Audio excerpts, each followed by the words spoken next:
Desde la aparición del hombre en el planeta hasta la llegada de Cristóbal Colón al continente americano, la población mundial no rebasó los 500 millones de habitantes, de tal modo que su impacto sobre el ambiente se mantuvo relativamente bajo y concentrado en algunas zonas urbanas y en las tierras agrícolas.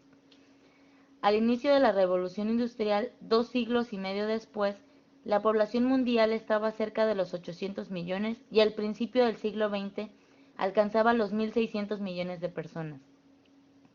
Para comienzos del siglo XXI éramos poco más de 6.000 millones y de acuerdo con las estimaciones del Fondo Mundial de Población de las Naciones Unidas, se espera que para mediados de este siglo seamos 9.300 millones de personas.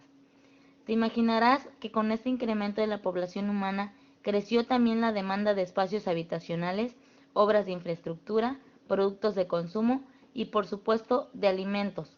Así que para satisfacer todo esto se recurrió a la transformación de los ecosistemas naturales, a la utilización de los terrenos para diversas actividades productivas y a una intensa explotación de muchísimos recursos. En general, la relación de la humanidad con su ambiente se ha caracterizado por una visión de la naturaleza como proveedora de bienes y servicios que se utilizan incluso hasta el nivel de extinción o agotamiento, con la confianza o esperanza de que habrá por ahí un sustituto de otra especie u otro ecosistema, para seguir utilizándolo hasta que se acabe y así sucesivamente. Esta relación del hombre con la naturaleza no es reciente. Se tienen indicios de que los primeros humanos contribuyeron a la extinción de los famosos mamuts y tigres dientes de sable al final del Cuaternario. Asimismo, importantes culturas antiguas como la china, mesopotámica, maya y teotihuacana, por solo mencionar algunas, transformaron profundamente sus ecosistemas. Incluso, en algunos casos se piensa que la degradación ambiental que provocaron fue una de las causas de su desaparición, como le sucedió a los habitantes de la isla de Pascua en el Pacífico chileno, famosos por haber esculpido y levantado cientos de estatuas gigantes de piedra volcánica en sitios ahora desprovistos de vegetación. Pérdida y fragmentación de hábitats. Para satisfacer las necesidades de la creciente población mundial, se ha recurrido a transformar los ecosistemas naturales. Esto se ha hecho por medio del llamado cambio de uso del suelo, que se define como el proceso por el cual se cambia el uso que se da a una superficie determinada y su cubierta vegetal a otro distinto. Existen muchos ejemplos de cambio de uso del suelo. En las zonas costeras, los sitios ocupados por manglares son frecuentemente transformados para dedicarlos a desarrollos urbanos y centros turísticos, zonas agrícolas o para la construcción de estanques para el cultivo de camarón, lo que trae consigo efectos sobre la biodiversidad. Recordemos que los manglares son el hábitat de una gran cantidad de peces y moluscos, además de que brindan protección contra los huracanes a la población asentada en las zonas costeras.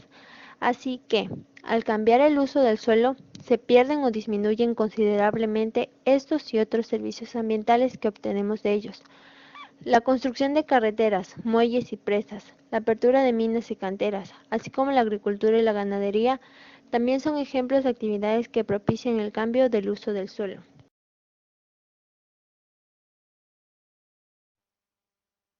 Sin restarle importancia al impacto que tienen en la biodiversidad las actividades antes mencionadas, nos detendremos en un tipo de cambio de uso del suelo que seguramente has escuchado en más de una ocasión, la deforestación. Sus consecuencias son tan importantes y devastadoras que está catalogada como la principal amenaza para los ecosistemas, para las especies que viven en ellos, incluyéndonos a los seres humanos, y para la continuidad de los servicios ambientales. La deforestación es la eliminación de la vegetación natural de algún ecosistema con árboles, con el fin de utilizar el terreno en actividades agrícolas, ganaderas o urbanas o derivada de la tala ilegal, lo que impide su recuperación. La producción de alimentos, ya sea para el consumo humano o para el ganado, es el principal motivo para deforestar los sistemas boscosos. La deforestación amenaza la biodiversidad por muchas vías.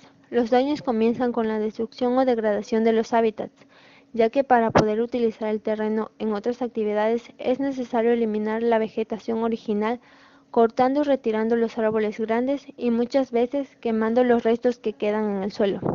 De esta manera, a los organismos que pierden sus hábitats se les dificulta el acceso al alimento y refugio, la búsqueda de parejas, incluso pueden morir durante el proceso de retiro y quema de la vegetación. Todo esto repercute en el número y la diversidad de especies del ecosistema.